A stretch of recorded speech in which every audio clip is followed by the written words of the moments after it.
Dimensión con Dionisio Gutiérrez. Este 14 de enero asumió el cargo el presidente Jimmy Morales y hoy en Dimensión analizamos con expertos su discurso de toma de posesión, así como los retos que enfrentarán el nuevo Congreso y el nuevo gobierno de Guatemala. El pueblo de Guatemala hace pocos meses manifestó categóricamente su inconformidad contra la corrupción y la impunidad y logró mucho. Estoy seguro que en nuestro despertar no queremos encontrar todavía allí al dinosaurio de la corrupción, ni al dinosaurio de la forma tradicional de hacer política, ni al dinosaurio de los pleitos manufacturados o recalentados por quienes pretenden ganarse la vida dividiendo a los guatemaltecos. No tolerar la corrupción ni el robo. Eso es algo que sí podemos cumplir y lo vamos a hacer desde el primer día. Reducir un 10% de desnutrición crónica en 10 años. Algunos hablan y pronostican mi fracaso. No pierdas tú el tiempo hablando de lo mismo. Queremos educación de calidad y para todos, con los días de clase completos y con contenidos que preparen a todos nuestros niños para un mundo productivo, moderno y tecnificado. Para poder invertir en salud y en educación, es necesario que todos contribuyamos pagando nuestros impuestos. Durante el último año, nuestra economía creció un 4%, pero queremos llegar como mínimo a un 6% y que además este crecimiento también se vea reflejado en nuestros índices de desarrollo humano y que haya una mejor distribución de esa riqueza. Estoy aquí humildemente reconociendo mis limitaciones y quizá mi más grande fortaleza es mi debilidad, porque reconozco que solo no puedo y necesito de todos los guatemaltecos. Como presidente de Guatemala, estoy consciente que recibo un gobierno con fuertes signos de agotamiento, un gobierno desfinanciado.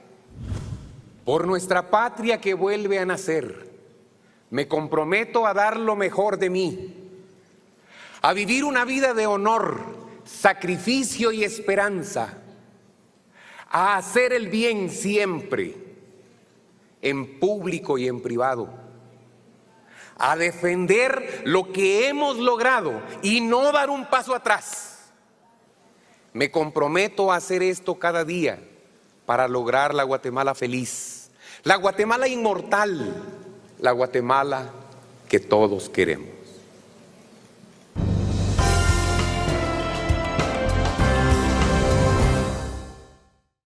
Bienvenidos, esto es Dimensión y en nuestro programa de hoy vamos a analizar el nuevo gobierno, el discurso presidencial de toma de posesión y qué es lo que nos espera a los guatemaltecos con esta nueva etapa en la vida de nuestro país.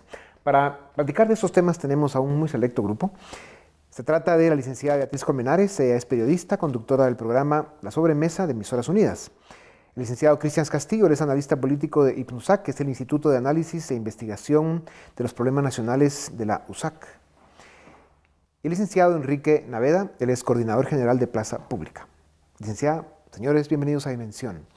Muchas gracias. Yo lo primero que quisiera comentar es que el discurso de toma de posesión del presidente Jimmy Morales fue el discurso de un hombre decente. Fue el discurso de un hombre ilusionado por hacer todo lo que pueda por su país, entrar bien y salir bien de la presidencia y por supuesto reconoció en más de una ocasión en su discurso que no va a poder solo, que va a necesitar la ayuda de todos, en eso tiene razón, y también reconoció que no las tiene todas con él, que va a tener que aprender mucho en el camino y que hay muchos problemas que representan dificultades tan grandes que va a hacer falta el esfuerzo de todos. ¿Qué fue lo que no se dijo en el discurso para empezar, que haya sido importante y que ustedes hayan considerado que debió haber sido dicho? Y abro la mesa desde el principio para que cualquiera se anime. Bueno, me animo yo a decir que a mí lo que me hizo falta fue el cómo. Hubo una serie de postulados y de buenas intenciones, pero se dieron muy pocos datos, se dieron menos cifras y se dieron menos soluciones concretas a la problemática que él iba abordando punto por punto.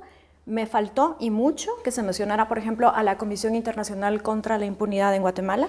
Me faltó que se hablara específicamente de seguridad y de justicia. Esas palabras no se pronunciaron en el discurso, más allá de la importancia de fortalecer instituciones, y creo que en términos generales esa es la primera evaluación que puedo hacer. ¿Verdad? Sí, Insistió varias veces en eso. sí, pero hasta ahí limitamos lo que está vinculado con seguridad y con justicia. Agradeció el apoyo a la comunidad internacional. Aunque no a la CICIG en concreto. No. A la comunidad internacional en su conjunto, y lo hizo en más de una ocasión, cuando también hizo énfasis en que no teníamos que depender de caridad, que lo dijo de manera muy clara y muy específica. Entonces, básicamente, el primer análisis que puedo hacer es que me falta cómo. Y construyendo siempre en esa línea, el tema de seguridad tampoco se reduce al combate de la corrupción solamente. Hay una serie de otros indicadores que es necesario seguir trabajando. El otro tema ausente completamente fue el combate a la pobreza, que es un tema fundamental y de abordaje inmediato. El más importante probablemente. Y que además le toca a él como presidente sentar las bases para el cumplimiento del primer objetivo de desarrollo sostenible, que es eliminar para el 2030 9 millones de pobres en el país. Y otro elemento que va muy intrínsecamente amarrado a esto es el desarrollo rural. El planteamiento que hace el señor presidente básicamente es de MIPYMES para arriba, que estaríamos hablando ya de algún nivel de acumulación para personas que pueden inclusive generar empleo de 1 o 2 puestos de trabajo. Pero toda la economía de subsistencia y toda la economía de supervivencia inclusive. Y la economía informal, o qué es la economía informal, ¿verdad? Y que prácticamente ese tema quedó totalmente fuera del discurso, pero además no hubo un lineamiento para articular por lo menos acciones gubernamentales para atender esa crisis inmediata. Enrique. A mí me faltaron más cosas. A mí no solo me faltó el cómo, sino que me faltó el qué. Yo creo que no dijo el qué y me faltó sobre todo que el discurso integrara toda una serie de estrategias. Recordemos que hace 4 años Otto Pérez Molina, que no dio un gran discurso, ni mucho menos, por lo menos estableció 3 pilares estratégicos de su gobierno, que no estaban en su plan de gobierno, pero que para el día de la toma de posesión se convirtieron en la guía, como en el caso de Álvaro Colom se convirtieron en los programas sociales, ¿no? Que fueron los 3 pactos, de seguridad, justicia y hambre cero. Hoy creo que todos estamos esperando algo de eso, después de que Jimmy Morales ha hecho hincapié desde su campaña electoral, y hoy fue un discurso de campaña electoral, en ni corrupto ni ladrón. Estábamos esperando que nos diera las bonitas sorpresas, ya. Que nos dijera qué iba a hacer, cuál iba a ser la ruta de su gobierno, que nos mostrara la brújula y dijera este es el norte. Y eso no lo ha hecho en absoluto Jimmy Morales hoy, de ninguna manera. Ha perfilado, ha pespuntado, cosas sueltas, ha dado 2 cifras, 2 metas, pero no nos ha dicho cómo se va a combinar las estrategias de su gobierno. Ahora, tienen que estar todos los temas incluidos en un discurso de toma de posición que dura... ¿Cuánto duró el discurso? 36 minutos. 36 minutos en el tipo de contexto en que se da un discurso de toma de posición. No tienen que estar. Pero Tiene que estar el norte, tiene de- que estar la estrategia, la dirección. Algún tipo de política pública sí deberíamos de tener clara. Y yo creo que la mención que hace Enrique de los pactos es completamente clara, porque cuando Otto Pérez Molina menciona por primera vez, no da mayor detalle, pero sí sabíamos hacia dónde es que se iban a perfilar las políticas públicas. Pero aquí no hay mención de política pública. Dijo únicamente, va a haber un pacto de Estado Exacto. contra la desnutrición. Es lo único que dijo, pero no dijo cómo se integra. La promesa del 10% de reducción En 10 años. en 10 años, la promesa que había hecho el gobierno de Otto Pérez Molina era lo mismo, el 10% en 4, no se logró. Y además dice, bueno, no sabemos cómo, pero lo vamos a hacer y probablemente un milagro nos va a ayudar. Eso también Hoy ya sabemos que las promesas que han hecho otros presidentes en su toma de posición eran mentiras. Es más, algunos incluso dijeron esas mentiras sabiendo que eran mentiras, porque sabían que se iban a dedicar, como en el caso más reciente, a robar. Y también el anterior a ese y algunos otros. Sin embargo, el espíritu del discurso de toma de posesión, el que sea un candidato, realmente que fue un candidato no político y que es un presidente que es nuevo en la política, que va con un gabinete, para hablar ya un poco del gabinete, también de gente nueva, en muchos casos nueva en la política, nueva en cosas de Estado, eso presenta un desafío extraordinario para el país. tiene ese grado de ingenuidad y de limpieza que puede dar un tipo de esquema como este, pero es peligroso. Es que eso responde en alguna medida a la campaña. Digamos, el sobreofrecer, creo yo, la transparencia y la honestidad, etcétera, dejó de lado la efectividad. Y aunque comparto plenamente el hecho de que hay rostros nuevos, rostros jóvenes, rostros muy calificados, también eso conlleva a la par la necesidad de que den resultados. Porque si solamente tenemos gente muy proba, muy honesta, pero que no conoce del funcionamiento del Estado, que no tiene la capacidad de mover la maquinaria del Estado, que en gran medida eso, más que honestidad, requiere liderazgo, requiere claridad, pero sobre todo requiere conducción. Y esa conducción es la que nos quedó a deber, no solo en el discurso, sino además en la incertidumbre que me parece sigue presente. Porque no solo no sabemos muy claramente por dónde van las estrategias y las políticas públicas, sino que además de dónde. El único elemento alusivo en el proceso fue, bueno, aquí todos tenemos que pagar impuestos. Nada más, no dijo absolutamente nada más. Bueno, hizo un reconocimiento muy claro de la precariedad en que está el sistema de salud, la falta de recursos que tienen para todo lo que es el sistema de educación del país, temas de infraestructura y no digamos programas sociales. O sea, hay una claridad en reconocer la situación fiscal y financiera del Estado. Yo no lo tengo tan claro, porque la misma declaración puedo hacer yo sin conocer absolutamente nada de la situación del Ministerio de Salud. Y creo que es natural todavía recelar de que Jimmy Morales, que es alguien que hasta hace muy poco no estaba imbuido de estos temas, no lo conozca con precisión, pero tampoco creo que el presidente sea alguien que tenga que conocerlo con detalle. Para eso están los ministros, los burócratas, los técnicos. Pero a mí hay una cosa que sí me hace ruido del discurso, que es el contraste entre el tono inspiracional, motivacional, que tenía todo el discurso en su forma, y la poca ambición de los dos únicos objetivos para los que pone metas, que son, ya hemos dicho aquí, la reducción de desnutrición crónica y el crecimiento económico. Desnutrición crónica, lo decía Bea, 10 puntos en 10 años. Es poco más que el ritmo que llevamos desde 1987, y es exactamente el ritmo al que se redujo la desnutrición crónica desde 1987 hasta el 97. Sí. A ese ritmo necesitaríamos 46 años para acabar con la desnutrición. Y el crecimiento económico, yo llevo oyéndole a usted años decirle que hay que crecer por encima de eso. Habla de 4 a 6. Él habla de 4 a 6. Sí. Hablo de un pacto de Estado, se puede interpretar como una política pública de gran contenido y de muy alto nivel. Habló también de la necesidad de la participación de la ciudadanía para poder rescatar el país y sacarlo adelante. En fin, hablemos de eso cuando volvamos en Dimensión para seguir con nuestro tema de hoy, que es análisis sobre el nuevo gobierno.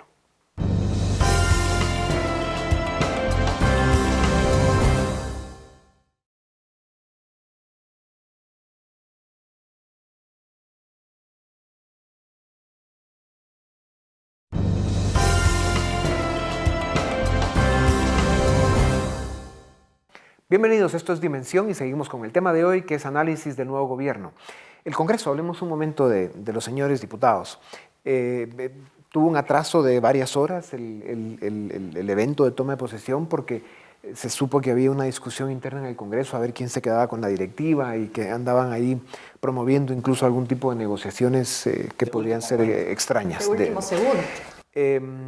¿Cómo les parece que quedó la Junta Directiva del Congreso? ¿Qué se puede esperar del nuevo Congreso, sobre todo en la relación con el Poder Ejecutivo? Un Poder Ejecutivo que ya estamos viendo que tiene poca experiencia realmente en política. Hay un mensaje de fondo muy interesante. Da posesión al presidente Jimmy Morales, actores muy cercanos de la Unidad Nacional de la Esperanza, y esa correlación de fuerzas en donde la oposición es la que controla la Junta Directiva. Una junta directiva prácticamente en donde no está el partido oficial, quedó totalmente excluido de la junta directiva, pero además algunos indicadores importantes. Por la junta directiva pasa la integración de comisiones de trabajo.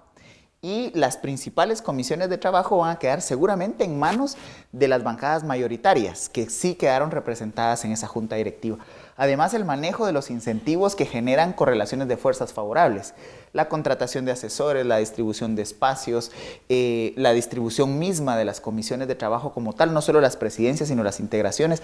Todo esto lo que nos refiere es una oposición, si la podemos llamar así, muy fortalecida en el Congreso de la República, en un Congreso muy dividido, muy fragmentado, por lo menos 18 bloques legislativos, 18 bancadas en el Congreso, y eso nos remite ya a un desafío de gobernabilidad. Habían dos tipos de oposición realmente para la escogencia de la nueva directiva. Uno, la oposición que formaban o que forman lo que es o era el partido líder, el Patriota y algunos otros, y luego la UNE con otros partidos minoritarios que al final sumaron más votos. Y luego pues el partido oficial que sí estaba como satélite viendo a ver dónde se colocaba. Sí, sin duda alguna el Congreso es otro gran desafío del nuevo gobierno. Sin embargo, el presidente electo, 119 votos, es decir, logra un apoyo bastante significativo. Que es una señal de fuerza, me parece. Creo que es una señal de fuerza, pero por otra parte creo que fue muy desafortunado esta pugna que se dio de último segundo. Creo que no habló bien del organismo legislativo el que no se hayan podido poner de acuerdo, como todos habíamos creído desde la tarde anterior, en elegir a la junta directiva. Y aunque es cierto que en este momento sí tiene apoyo esta junta directiva, el hecho de que se hayan reflejado estas divisiones antes de su conformación también es algo que está ahí subyacente y que muy probablemente esas divisiones van a aflorar en cualquier momento. Y yo creo en lo personal que fue muy desafortunado el ver a los diplomáticos salirse del hemiciclo porque no se estaba cumpliendo con el horario establecido, personas que no estaban recibiendo ninguna atención y que se quedaron sentadas durante horas esperando una resolución de un conflicto que no se entendía. No hablo bien, no creo que haya cerrado bien la 7ª legislatura, esperamos que la 8ª empiece a hacer las cosas mejor desde el principio. Pues yo creo que sencillamente lo que sucedió hoy marca la tónica de lo que va a suceder en adelante y que es producto de la gran fragmentación que hay en el Congreso, que les va a tener negociando cada aspecto medianamente relevante hasta última hora y con pugnas muy enconadas y casi cruentas, ¿no? Metafóricamente esperemos, y que eso va a repercutir naturalmente en lo que pueda hacer el Ejecutivo. Creo que más que pedirnos ayuda a nosotros o a toda la población, Jimmy tiene que pedírsela al Congreso y no la va a obtener fácilmente, porque ahora usted mencionaba que había dos tipos de oposición. Yo creo que no hay dos tipos de oposición. Hay una oposición que es la que es un poco más programática, porque tampoco hay que ser benevolentes con esos partidos como la UNE, pero que tienen algunos elementos programáticos en mente, y los que son redes de tráfico de influencias y de negocios, que todos tienen algo o mucho de eso, pero en unos están completamente desprovistos de las intenciones programáticas, y que son estos que basculan más, ¿no? La licenciada Telma Aldana y el Ministerio Público arrancaron muy bien con el nuevo gobierno. De inmediato ordenaron arraigos ya de un buen número de diputados que quedaron fuera y que no tienen protección. Y también se escucha o se sabe que vienen algunos movimientos fuertes más en contra de personas y grupos que han participado en la corrupción en los últimos tiempos. ¿Qué sabor deja esto? ¿Qué tan positivo es? ¿Y cómo puede el presidente Jimmy Morales no solo hacerse acompañar, sino apoyar ese esfuerzo como uno de los ejes centrales de su gobierno? Bueno, lo mencionó en su discurso. O sea, sí quedó clarísimo que él va por el combate a la corrupción y volvió a recordar que este había sido su lema de campaña y que él está completamente comprometido con ese aspecto en particular. Y sí creo que el mensaje que mandó el Ministerio Público y la señora Fiscal General fue fuertísimo. Es que no habían pasado ni 10 minutos que esos diputados habían dejado de ser diputados y ya se estaban presentando las solicitudes de arraigo. No se perdió ni un segundo. Y eso es también una advertencia. Miren, aquí la cosa va y sigue yendo. Y esta es la meta que nos hemos trazado y seguiremos haciendo lo mismo que veníamos haciendo en el 2015. Algo que creo que contribuye es que el presidente Morales, desde antes de ganar las elecciones, ya se había comprometido con respetar el periodo de la fiscal general, que eso ya le da mucha autonomía y mucha capacidad, digamos, de despegarse de un presidente y de la figura que puede destituir al fiscal general, que lo hemos visto en todos los gobiernos anteriores. Eso me parece que le da un piso político a la fiscal Telma Aldana, que además da señales de tener toda una agenda de investigación, que no solo se remite nuevamente al tema de corrupción, digamos, ha sido muy consecuente de mantener las líneas de investigación en diferentes temas. Y yo no estoy tan seguro de que el inicio de la relación con el Ejecutivo haya sido de color de rosa, digamos, toda vez que ahí de por medio está el caso del señor Ovalle, del diputado Ovalle, que de hecho está siendo vinculado a una línea de investigación del Ministerio Público. Y esto pone en jaque, digámoslo así, a primero un actor muy cercano al presidente Morales a lo largo de la campaña y antes inclusive de tomar la decisión de ser candidato presidencial, y una figura de sostén del partido, de FCN como partido. Entonces me parece que es buena la señal de fortalecimiento del Ministerio Público, de respeto al Ministerio Público y de continuidad de las investigaciones. Ahora, para el presidente Morales puede ser muy fácil porque esa figura de sostén para el partido oficial era sobre todo en el proceso electoral que hacía falta la institucionalidad del partido, sea débil o fuerte, buena o mala, oscura o clara. Pero en todo caso, ya él como presidente, con la situación que tiene en el Congreso, no cambiaría mucho con lo que suceda con este diputado Valle. O sea, el soltar eso y que se siga un debido proceso y que la justicia funcione en ese caso, es lo mejor que puede hacer y seguro lo que hará. Yo creo que es la continuación lógica de lo que veníamos viendo, ¿no? Y no hay que perder de vista un elemento. Yo no lo pierdo de vista. No tengo ningún dato para afirmarlo con rotundidad, pero me parece que es importante para el análisis. Que hoy estaba aquí el vicepresidente de los Estados Unidos. Y hemos visto a Estados Unidos apoyar procesos de justicia transicional como el de Ríos Montt, con el embajador sentado en las tribunas buena parte del proceso, el respaldo de la embajada al anterior fiscal, el respaldo a la embajada de la CICIG, la solicitud expresa de Biden de que la CICIG continuara en Guatemala y de que se abrieran sucursales, por así decirlo, en El Salvador y Honduras. En México entiendo que también hay grupos peleando por ella. Me parece que ese es un elemento que hay que tener en cuenta para entender la celeridad con la que procedió. El presidente del Congreso, el diputado Taracena, en su discurso, que también es un discurso que merece ser comentado, dijo algo muy importante. Dijo que es necesario cambiar la ley orgánica y de funcionamiento del Congreso para que el Congreso pueda funcionar en la forma correcta y sobre todo para que se puedan aprobar las leyes tan importantes que están pendientes. No podríamos estar más de acuerdo. Y además es una cuestión que se viene discutiendo desde hace muchísimos años y simplemente nunca ha habido la voluntad política necesaria para hacerlo.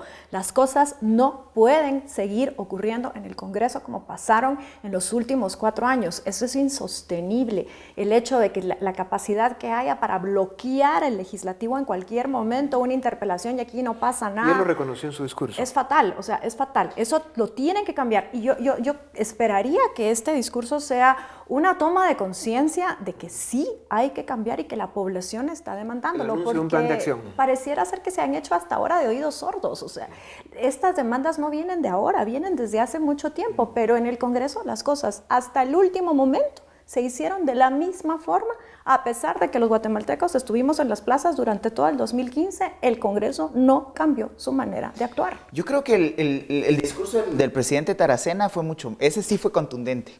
El solo hecho de afirmar la necesidad de una reforma a la ley del organismo legislativo marca una línea de acción. Pero además otro elemento interesante, un diputado Taracena muy políticamente correcto. Así es. Muy bien comportado. Esperaba yo algún exabrupto a los que ya nos ha tenido acostumbrados, porque él juega ese papel dentro del hemiciclo parlamentario que puede en algún momento inclusive romper las tensiones y las correlaciones de fuerzas políticas en el legislativo. Sin embargo, el presidente creo que logró leer el momento político, mantenerse muy políticamente correcto, pero contundente. Esa contundencia es la que a mí me faltó en el discurso presidencial. Igualmente, el presidente Taracena da otro elemento interesante.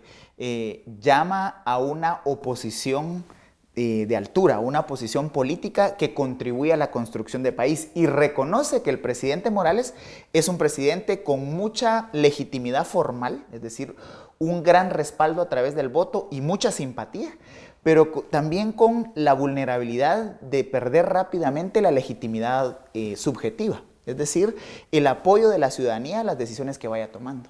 Y entonces... Se ganan las elecciones con mayorías, pero se gobierna con minorías. Con minorías. Y al final el presidente Taracena creo que es lo suficientemente cauto para decir, miren señores, el equilibrio de poder va a estar entre un presidente con mucha simpatía popular, pero un Congreso que es el que va a llevar los hilos de la toma de decisiones de Estado. Y un Congreso muy vulnerable también, ¿verdad? Totalmente. Debilitado por la historia y muy señalado por la población.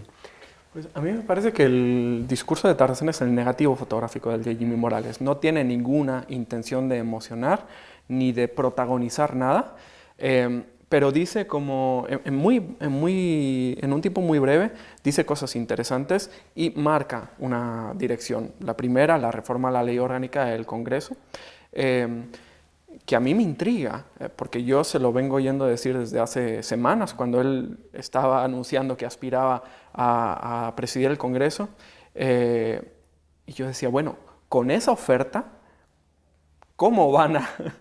¿Quién le va a querer votar de sus compañeros? Está proponiendo desproverles de todos los privilegios. ¿Cómo le van a votar? Y a mí lo que me preocupa ahora, lo que yo quisiera saber es cómo ha negociado los votos a favor de su candidatura, habiendo otros aspirantes, entre ellos Rabé, que sabemos que ofrece prebendas a diestra y siniestra, ¿no? ¿Cómo ha logrado llegar ahí? Sabemos que Mario Taracena es un tipo muy hábil, muy astuto, un gran conocedor del Congreso, probablemente el diputado que más años haya estado en el Congreso, Crespo. No continuado, no seguidos, que ese es Crespo, y después Iván Arébola en la Junta Directiva, pero juntando todas las legislaturas, el que más.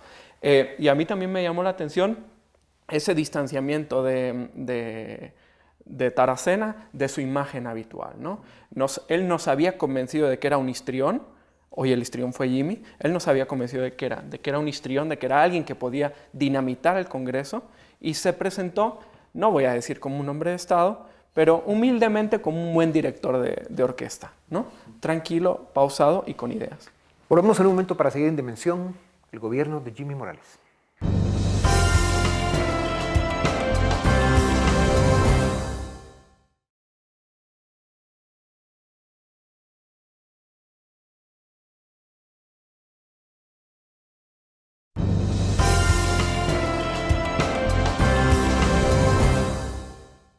Bienvenidos, esto es Dimensión y estamos hablando del gobierno del presidente Jimmy Morales. Hablemos un momento del gobierno del presidente Alejandro Maldonado Aguirre. Fueron escasos 100 días en los que pasó mucho y no pasó mucho. ¿Cuál es el legado realmente del presidente Maldonado? Me parece que el presidente Maldonado, el gobierno del presidente Maldonado fue un gobierno sin muchas glorias y con muchas penas. Principalmente porque el presidente de ese gobierno de transición se esperaba mucho. De hecho, la expectativa era que él pudiera depurar el Estado, pudiera limpiar lo más posible para entregarle al presidente Morales un Estado mucho más ligero y capaz de ser dirigido y gobernado. ¿Ahora es realista eso? Me parece que en algunos casos la intención se notó. De pronto lograrlo, el objetivo era muy alto, pero en algunos casos, en algunos ministerios, sí se vio la intención. El Ministerio de Salud, Ministerio de Desarrollo Social, Ministerio de Ambiente y Recursos Naturales. Creo que es importante resaltarlo. Interrumpo brevemente solo para decir que creo que ese es uno de los grandes legados que deja el gobierno de Alejandro Maldonado, el que haya podido presentarse el pacto ambiental, que ahí hay una ruta clara de cómo tenemos que trabajar en un tema que no había querido abordarse con la seriedad que se debía en gobiernos anteriores. Yo estoy, perdón, la interrupción triangular, yo estoy en desacuerdo con eso, Beatriz, por una sencilla razón. Ese pacto se deriva de una propuesta que hizo precisamente la Universidad Rafael Andívar, pero no la recogen en su integridad y quedan fuera del pacto todos los actores reales de poder. Y no se les pide un compromiso, se les pide una declaración de intenciones. Entonces, para mí el pacto a nivel discursivo y político tiene interés, pero realmente creo que no conduce a nada. La historia da la impresión, como sucede en estos casos, va a dejar muy bien colocado a Alejandro Maldonado Aguirre porque jugó un papel muy importante de mantener el sistema democrático, ser un gobierno de transición, además un gobierno de mucha altura, sí, ¿verdad? De mucha cordura. Que marcó incluso un estándar en muchos temas, ¿no? En su actuar personal, En lo que sí hizo mal fue en hablar por teléfono bajando la gras o en ver sus mensajes, porque eso ahí parece que no le fue mal, al extremo que él dijo, miren, no hay que hablar por teléfono, bajando la gras. En todo caso, ¿dirían ustedes que la historia va a ser benévola con él? Yo creo que sí, yo creo que sí, porque lo que no hay receta para dirigir un gobierno de transición. Era una situación sumamente complicada, muy difícil. Algo nos había pasado similar antes, pero distinto. No es tener a la ex vicepresidenta y al expresidente en la cárcel fue una cuestión muy tensa, muy tremenda, y faltaba muy poco tiempo también. Entonces, tampoco podía hacerse una enorme revolución en estos, a duras penas, 4 meses, ni podían hacerse cambios fundamentales y torales. Y creo que de alguna manera lo único que hizo fue tratar de sostener la peña, sostener la institucionalidad, y eso sí lo logró. Y probablemente más que eso, porque sí sentó algunas bases de la actitud que se espera de los funcionarios públicos en lo que respecta a ser más transparente la administración pública, a limpiar temas de corrupción y luego a tener un sentido de respeto a la Constitución y a la ley. Da la impresión que por ahí sí puede ir el tema. En la historia política lo que prevalece es la versión de los vencedores. Y me parece que el presidente Maldonado tuvo una derrota innecesaria y que va a ser por la cual va a trascender a la historia y por la cual será recordado, que es el salario diferenciado. Esa derrota me parece que es la que al final vamos a recordar en años, a futuro, y es lo que más se va a estudiar de este periodo de transición, precisamente porque hubo buenos aportes, pero lo que más resaltó, lo más, digamos, el evento de mayor relevancia en el debate público fue precisamente cuando él pierde los estribos, un hombre con una trayectoria política intachable, con toda una tendencia a la diplomacia, en el último momento de su periodo de gobierno, pierde la elegancia política. Y al final, insisto, la historia la cuentan la versión de los vencedores, y él me parece que en ese tema resultó vencido. No quiero parecer como el disentidor oficial, pero yo iba a preguntar ¿qué gobierno? Yo no siento que Alejandro Maldonado haya gobernado. Yo creo que Alejandro Maldonado ha flotado en unas aguas que ya se venían calmando. Me parece que él no estabilizó nada, me parece que lo que estabilizó fue la caída de Roxana Valdetti, la caída de Otto Pérez y la caída de Manuel Valdizón. Y después, pues los procedimientos, los procesos en contra de algunos políticos. Alejandro Maldonado ya llegó con las aguas un poco más tranquilas, cambió de gabinete e intentó hacer algunas cosas. Ya se han mencionado, no las voy a repetir.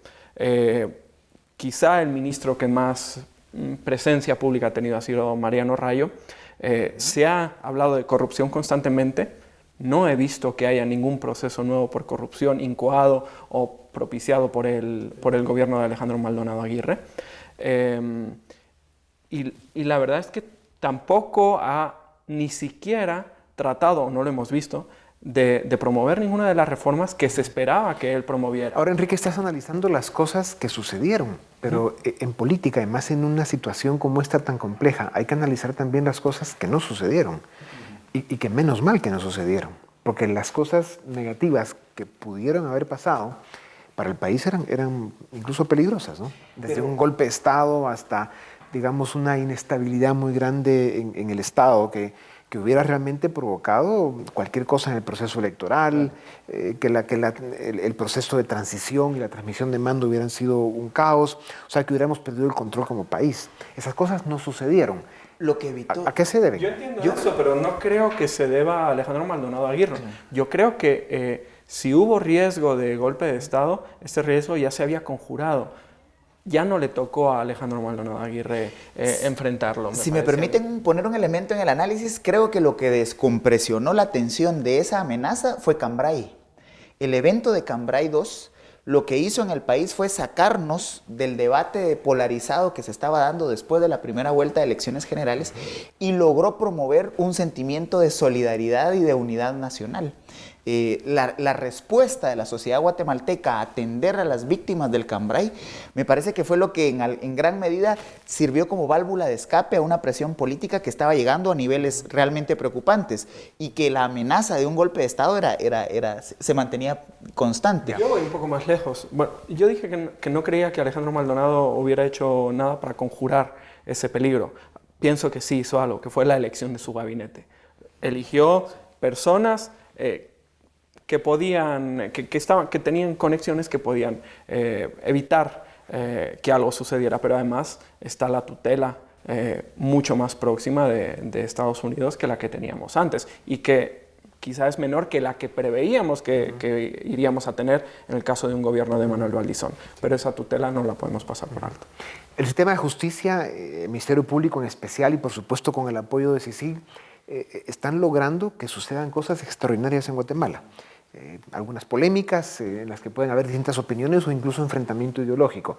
La captura de 18 exmilitares, ahora el arraigo y posible captura de algunos exdiputados y de otros exfuncionarios públicos que están señalados o han sido señalados de actos de corrupción. O sea, esto realmente lo que indica es que va a seguir un gran movimiento en Guatemala en contra de la corrupción y la persecución penal en contra de todos los personajes de cualquier sector de la sociedad que han estado en actos de corrupción. Y es que el organismo judicial fue el pilar que sostuvo la República Guatemalteca. En el momento en el que el Ejecutivo se desmorona por los casos de corrupción y el Legislativo pasa por todo el problema de señalamientos de múltiples diputados también por tráfico de influencias y otros delitos, prácticamente el pilar que quedó sosteniendo la República fue el organismo judicial y la cadena de justicia, Ministerio Público, CICIG, etc. El punto es que podemos utilizar el mecanismo de la justicia para salir de un momento de crisis política, pero no se pueden resolver los problemas políticos siempre por la vía judicial, porque entonces caemos en la incapacidad de la clase política de poder resolver políticamente los problemas de país. Ahora bien, la depuración es lo importante y eso sí le corresponde a la justicia y en este caso lo que necesitamos ver es todavía una depuración mayor de la clase política que tanto daño ha hecho en algunas cuestiones. Pero fíjate, entonces, Beatriz, que eso nos correspondía a los ciudadanos, hacerlo a través del voto. Y ahí fracasamos en el 2015. Sí, de alguna manera, pero es que también el problema que tenemos es que como país y el sistema nos condena a votar en algunos casos por listados en donde ni siquiera podemos identificar quién es nuestro diputado. Y esa es la pregunta que yo siempre hago. ¿Quién es su diputado? ¿Quién lo representa a usted? Nunca lo tienes claro. Estás votando por un listado en donde... El presidente Morales dijo algo muy importante en su discurso que no se ha comentado y es que dijo hay que acabar con esa forma viciada de lograr votos, de cómo son votos clienterales, que se compran, que son votos manipulados, votos engañados. En ese sentido no hay que olvidar que en la elección pasada casi el 50% de los votos fueron con esas características. Sin embargo, la población reaccionó en contra de la actividad clientelar. En la segunda vuelta. Porque recibían los regalos políticos. Sí. Pero Manuel Valdizón, que fue uno de los que más invirtió en la estrategia clientelar, fracasa estrepitosamente en la primera vuelta. Y la UNE, que había utilizado ese mecanismo exclusivamente en el 2011, igualmente fracasa en la segunda vuelta. Esa tendencia que el presidente Morales reafirma en su discurso ya viene inercialmente en un cambio de la cultura política. Pero es una de las grandes tareas pendientes en Guatemala. Esto es Dimensión. Venimos en un momento para seguir con el análisis del gobierno del presidente Jimmy Morales.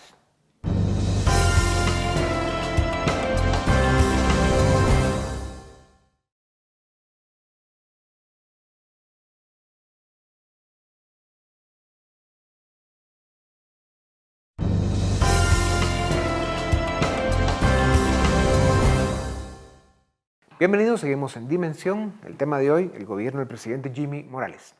El presidente Morales también en su discurso celebró la participación cívica, la gesta cívica del 2015, la participación ciudadana y hizo varias invitaciones, lo dijo de varias maneras a la población, diciéndole, los voy a necesitar, solo no voy a poder. Incluso cuando hizo referencia al Congreso en un momento dado, al menos algunos interpretamos un mensaje entre líneas, miren, para poder enfrentar ese monstruo que tengo atrás, los voy a necesitar a ustedes. ¿Qué participación debe tener la ciudadanía en los próximos 4 años? ¿Qué papel debe jugar? cómo puede la ciudadanía integrarse más a la vida política del país, que vaya más allá del patear calle, de hacer ruido en protestas. La organización. Definitivamente el siguiente paso a la militancia en calle es organizarse, porque el presidente Morales puede solicitar el apoyo, pero el mejor apoyo que se le puede dar es fiscalizarlo. No aplaudirle todo lo que dice y quedarnos contentos con las motivaciones que seguramente vamos a escuchar de aquí en adelante a lo largo de su periodo de gobierno, sino una participación ciudadana bien informada, comprometida con la fiscalización del uso de los recursos públicos, pero también denunciando. Y esa cultura me parece que sí se logra a partir de las manifestaciones de calle. Se rompe el miedo a la denuncia y a dar la cara y a estar presente. Cuando Cristian habla de organizarse, debemos recordar que la consolidación de un sistema democrático, el lograr la institucionalidad democrática en una nación, pasa por fortalecer los partidos políticos como primera base. Y esto pues no hay que olvidar, en Guatemala seguimos con una debilidad institucional brutal, especialmente en los partidos políticos. No pasa ese concepto de organización de la ciudadanía en que considere de una vez por todas empezar a buscar en qué partido político participa, sobre todo los que tienen, digamos, esa vena cívica, que ya vimos que son bastante chapines. No con las actuales reglas del juego. Mientras no haya una reforma profunda e integral a la ley electoral y de partidos políticos que le arrebate a, digamos, las fuerzas que históricamente han controlado el sistema de partidos, la gente no va a sentir esa atracción. Batalla empieza por ahí entonces. Efectivamente, es la primera batalla. En eso estoy completamente de acuerdo. Yo creo que las personas se sentirían más invitadas a participar en un sistema que realmente los represente. En este momento los partidos políticos siguen siendo los mismos clubs en donde hay una persona que toma las decisiones de manera vertical y se da muy poca oportunidad a que quienes trabajan para el partido realmente puedan tener alguna aspiración de tener algo que decir incluso. Entonces, no sé si va por volver a empezar de cero y empezar a formar nuevos partidos políticos o simplemente empezar a democratizar de la manera más transparente posible algunos de los que ya están, y no hablo de todos. Creo que sí tiene que haber una profunda depuración de los partidos, creo que tiene que haber una profunda depuración de los liderazgos dentro de los partidos y empezar sí a abrirle la oportunidad y la posibilidad ¿No habla de todos el a más partido o personas? no habla de todos los partidos? No hablo de todos los partidos. Hay que depurar algunos, no hay que depurarlos todos. Creo que algunos pueden llegar a funcionar. Sí creo que algunos que tienen que desaparecer porque no hay manera. Son impresentables. Sí, yo creo que sí. Yo creo que sí. Y creo que hay que volver, o sea, sí creo que hay que volver a plantear, pero parte de la reforma a la ley electoral y de partidos políticos. O sea, todo empieza y termina ahí. Queremos participar, queremos organizarnos, tiene que partir de ahí. En términos generales estoy de acuerdo, así que voy a cambiar un poco el foco y no voy a contestar yo cómo, sino voy a intentar buscar en el discurso de Jimmy Morales indicios que nos digan cómo cree él que debemos ayudarle, porque si él está pidiendo ayuda, que guíe, que oriente ese líder de la nación. Que sea más claro. Porque ha sido extraordinariamente vago. Debemos ser todos juntos y a veces parecía un reclamo obvio. Por supuesto que una sola persona y un gobierno no pueden sacar un país adelante, un país tan destruido como este, mucho menos. Y a veces parecía una disolución de la responsabilidad. Yo no puedo. Así que si esto es culpa de todos. Pero si fracasa, eludiendo que la principal responsabilidad la tiene él como presidente del gobierno. Pero no ha dicho cómo quieren que le ayude. A mí la impresión que me ha dado es, pórtense bien, pórtense bien en casa, pórtense bien en la calle, pórtense bien en el trabajo. Sí dijo paguen impuestos. Paguen impuestos, eso es cierto. Paguen impuestos, no eludan. Hay una agenda clara en la que él puede subirse y creo que lo he dicho ya de varias maneras y es en el buscar otra vez lo que ya hablamos, la reforma profunda a la ley electoral y partidos políticos, el mejorar la ley de compras y contrataciones que ya quedó por ahí, obviamente la ley de servicio civil que es otra cosa fundamental y la reforma al sistema de justicia. Y luego tomar en cuenta lo que ya se ha venido diciendo en muchas tribunas y lo dijo el presidente del Congreso, cambiar la ley orgánica de funcionamiento del Congreso. Solo con esas 5 tareas, este podría ser un gobierno exitosísimo. Un Congreso exitosísimo. Bueno, Mario Taracena, en algunas de las conversaciones que ha tenido, no sé si lo ha dicho en público, también ha insinuado que la ley electoral y de partidos políticos es parte de su programa. Y me llama la atención lo que decía Cristian antes sobre cómo el sistema de justicia sostuvo o impidió que la crisis se profundizara, porque precisamente lo que ha dicho Iván Velázquez, el comisionado de la CICIG, es la reforma del sistema de justicia es la clave para mí. Para eso tengo que empezar hay que empezar por la ley electoral y la ley de partidos políticos, pero esa más que ninguna, porque está tan deteriorado. Pero bien, ¿se dan cuenta de que estamos hablando de las tareas que se hicieron urgentes hace 4 años, hace 8 años, hace 12 años? Venimos hablando de lo mismo. Pero no estaban tan sobre la mesa, no era tan obvio. Hace 4 años ya. Ahora aquí Hablar de reforma electoral de partidos políticos, hablar de fortalecimiento del servicio civil. Pero que hubiera una presión por hacerlo tan urgente, tan perentorio como la que hubo este último año. Yo quisiera ser incómodo en ese tema. El tema de justicia es lo que nos puede dar la salida de aquí en adelante a un proyecto político de largo plazo o de mediano plazo. La cosa es ponernos de acuerdo cómo. Para mí, no se resuelve con reformas a la ley de la carrera judicial. Para mí no se resuelve con leyes ordinarias. Para mí el tema es una reforma constitucional acotada en materia de justicia, que pasa por un tema particular, carrera judicial constitucional. Porque la gran amenaza que tenemos es el 2019. En el 2019 se juntan todas las comisiones de postulación con las elecciones generales. Y vamos a tener en un solo año la renovación de todos los poderes de Estado, que en este preciso momento se vivió en 2 años y medio. Empezó en febrero del 2014 con la renovación de magistrados a Tribunal Supremo Electoral y va a terminar en abril próximo con la renovación de la Corte de Constitucionalidad. En el 2019 no vamos a tener esos 2 años de respiro político. E imagínense ustedes una crisis política como la que vivimos ahora en un solo año, en medio de comisiones de postulación y de campaña política. En medio de comisiones de postulación que cada vez suman más elementos, cada vez es más difícil. Control. Cada vez hay menos control, cada vez hay menos capacidad de poder verificar qué exactamente se está haciendo y cómo se está haciendo. Eso se resuelve solo con una reforma a la Constitución. Por supuesto que sí. Vivimos en la cuerda floja. Totalmente. Sí. Ojalá en la cuerda, en el filo de la navaja. Yo no quise ser tan dramático. Pero aquí todos coincidimos. Sí. En fin, entonces, ¿qué podemos esperar en los primeros 100 días del gobierno de Jimmy Morales? Muy poco. Yo creo que el tema de los 100 días no debe ser una tabla de medición. ¿Por qué? Porque nos generaría altas expectativas y posiblemente bajos resultados. Pero es que otra vez están hablando en términos de resultados. No, en los primeros 100 días lo que se puede marcar es un rumbo. Los primeros indicios en la forma de gobernar. Pero cómo empieza el gabinete a tomar posesión y a tomar control. Yo creo que la responsabilidad cae más sobre el Congreso. Yo quiero ver más cosas en los primeros 100 días del Congreso que en el Ejecutivo. Yo sí creo que allí es donde tenemos que empezar a ver los cambios. Antes que en el propio gobierno, que cambiemos un poco la manera en cómo nosotros visualizamos las cosas. Se le da mucha responsabilidad, claro, pero siempre le damos mucha responsabilidad al Ejecutivo, mucha responsabilidad a la figura del presidente, pero en este caso en particular, en donde tenemos un Congreso tan dividido, como ya lo hemos comentado acá, probablemente tenemos que ver acciones primero en el legislativo para después empezarlas a ver en el ejecutivo. El problema son las expectativas que se generan, porque el vicepresidente dijo que para el día de mañana hay soluciones en el tema de salud.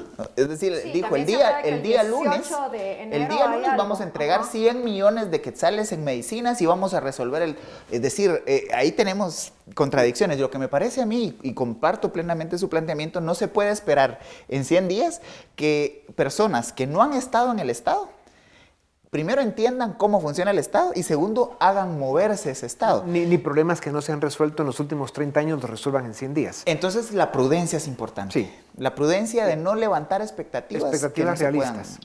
Yo creo que el presidente, estoy de acuerdo con Beatriz en lo básico, creo que tenemos que fijarnos sobre todo en el Congreso.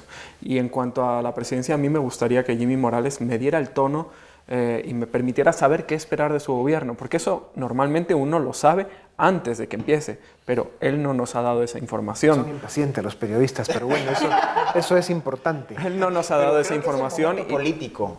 El país está con mucha ansiedad. Sí. El país está rompió el país como tal una barrera que era la barrera de exigir y demandar como ciudadanos. Estamos creciendo como ciudadanos, la democracia está en un proceso de maduración, esas cosas son siempre lentas. Lo que sí es cierto es lo que más nos conviene a los guatemaltecos es de que al presidente Jimmy Morales le vaya muy bien, porque si ya le va bien, a Guatemala le va bien.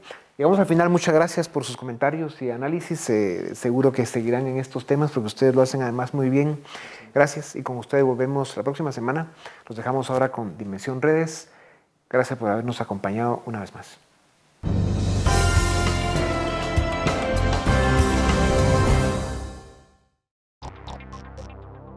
preguntamos a nuestros amigos en redes sociales, ¿qué esperas del próximo gobierno? Jorge Orellana escribió: Agenda básica. 1. Refundación de la SAT Guatemala. 2. Honradez, disciplina fiscal y transparencia en la gestión pública. Y 3. Coherencia del presidente en mantener una agenda en favor de los valores morales tradicionales en pro familia guatemalteca. Mazul agregó: transparencia, cero robos, que tengan amor por el país y vean el bien común, que brinden seguridad para que los pequeños emprendedores podamos tener tranquilidad para poner un negocio. Kendrick Cabrera dijo: más allá de esperar, exigir, porque anteriormente hemos estado esperando y así nos han dejado. Con este gobierno me muestro escéptico y con expectativas demasiado bajas, esperando que demuestren lo contrario.